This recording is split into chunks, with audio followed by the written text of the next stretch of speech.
early, and I'm off to Cars and Coffee this morning in the Fiat 126P, the Niki as it's known in Australia. And I'm going to take that down to Cars and Coffee and let some local Fiat people have a look at it, and others as well. It's not even a hint of the sun over the fence at this stage. It is coming though, so by the time I get there, it's about half an hour drive away. It should be nice conditions. So let's get this car started. Now I have, since the last time I drove this, had the choke cable refitted, or had a new one fitted, and the idea is that now I won't have to go around the back of the car, pull the choke open, start it, go back and close the choke. I can do it all from inside as it should be from the factory. So we'll give that a go right now and see how we go.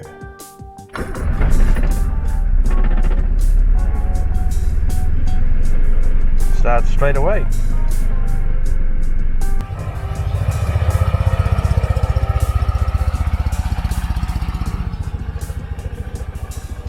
The sun is rapidly coming up.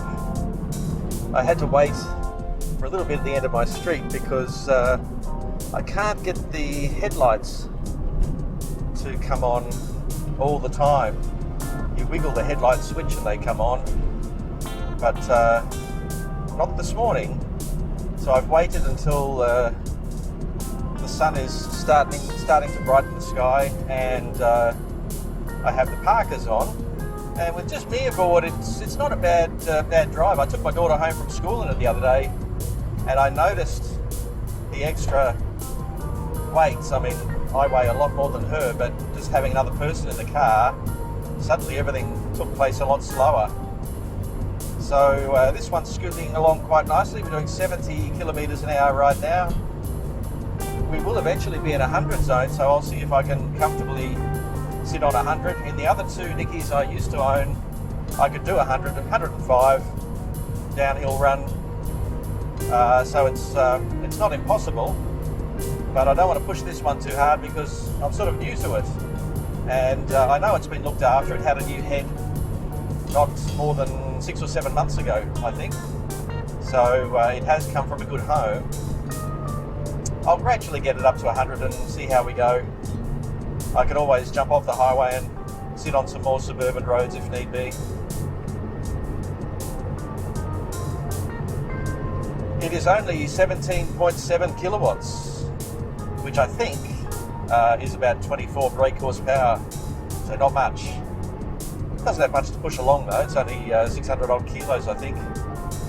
And 2-cylinder engine out the back, air cooled, noisy, like a VW Beetle. I was trying to keep the noise down for the neighbours this morning, but I fear nobody could have missed me leaving the house.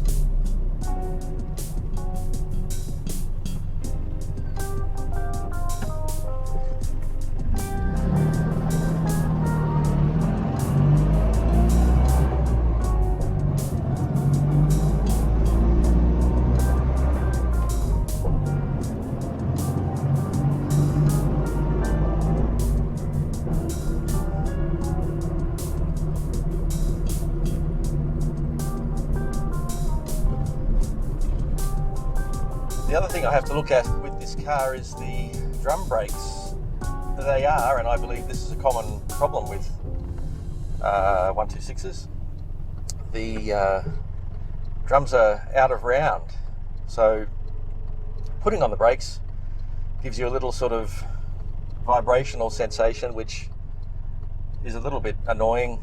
And I'm waiting on a connection with a local fellow who does brake work for him to put them on his machinery, as long as they've got apparently greater than 24mm centre, because that's what his machine works on, and then we can get them made a little bit smoother. It's funny, you know, the brakes being out of round, they're not quite as bad in this cold morning as during a hot afternoon. Is there a thermal aspect to how out of round they are. And I hope you can hear me over the noise of that little 2-cylinder in the back. There's very little to separate it from the interior ambiance when it's under full metal.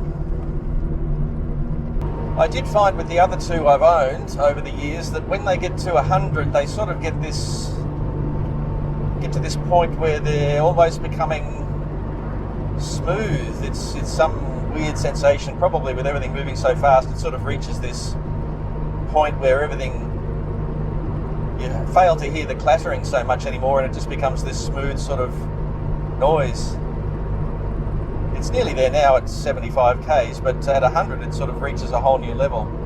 So I'll see what that's like in about a kilometre when we enter the highway on-ramp. And I'll be in the left lane because if past experience is anything to go by, it'll take me nearly 30 seconds to get to 100. Okay, left lane it is. More powerful cars, you take the right lane. I'm not going to rush.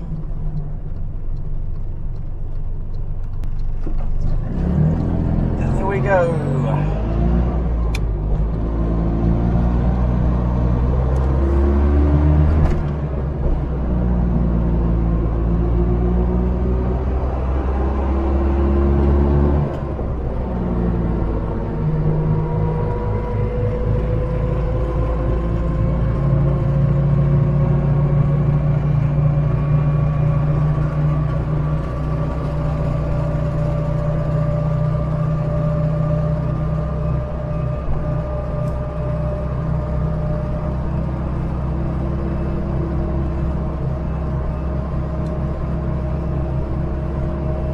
Of 100 now, and you can hear that cacophony. It did indeed take 30 seconds to get up this fast. I filled up the car during the week.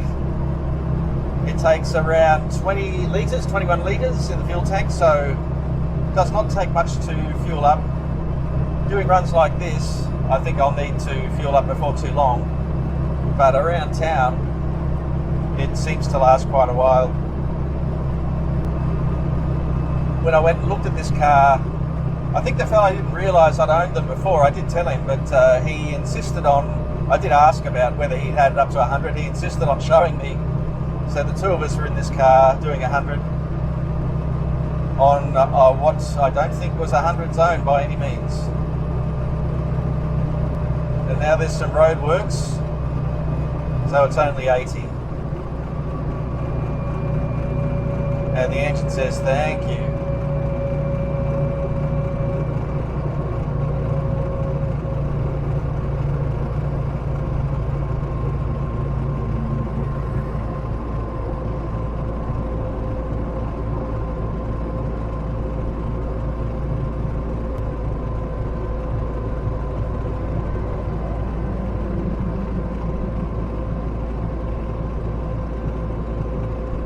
Wow, that's an unusual old Land Cruiser.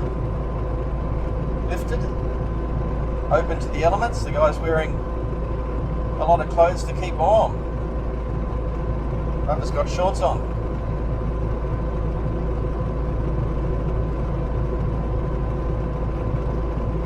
There's a lot of traffic around for 6 a.m. on a Saturday morning. Right, well now we're back to 100, so we gently wait for it to build up steam. And I'll see you when we get there. So we're back to urban speed limits, which means that I can hear myself think. It seemed to be a bit noisier than I recall in my other two. Maybe the engine gets a bit noisier as it gets older. I don't know. Wasn't terrible, but it was, I think, a bit noisier than the other two at 100.